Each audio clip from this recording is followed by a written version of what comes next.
Welcome and again welcome back to my another new mini blog. ব্লগটা হচ্ছে কালী পুজোর, কিন্তু তোমাদের সাথে এই ছোট্ট ব্লগটা শেয়ার করতে অনেকটা সময় লেগে গেল। কারণ হচ্ছে একটাই, কিছুদিন আগে আমাদের বাড়িতে একটা দুর্ঘটনা ঘটে গেছে, যার জন্য বাড়ির সকলেরই মন খুব খারাপ। আর তোমাদের সাথে ওই ফেক হাসিটা শেয়ার করতে আমার একদমই ভালো লাগে না।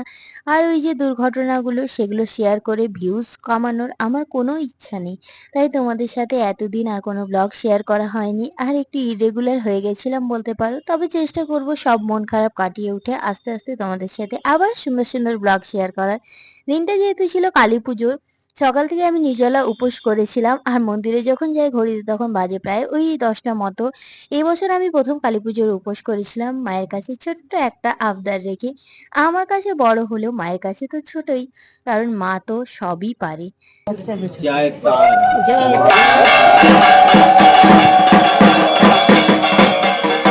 মায়ের চক্ষুদান হয়ে এক দফা পুজো হয়ে যাওয়ার পর শুরু হয়েছিল বলিদান পর্ব। এখানে অবশ্য পাঠা বলি হয় না, লাউ বলি, আখ বলি এইসবই হয়।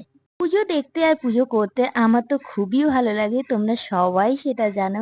আর এই বছর প্রথম কালী পুজোর উপোসটা আমি করেছি, তার জন্য মন্দিরে এসে আরো বেশি ভালো লাগছে।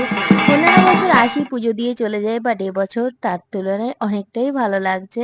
দেন বাড়ি বিসর্জন করে এলাম আমরা সকলে মিলে পুজো শেষের পর। আর তারপর ভোর 3টের সময় মায়ের অন্নভোগ। এই দিয়েই শেষ করলাম আজকের ব্লগটা। টাটা।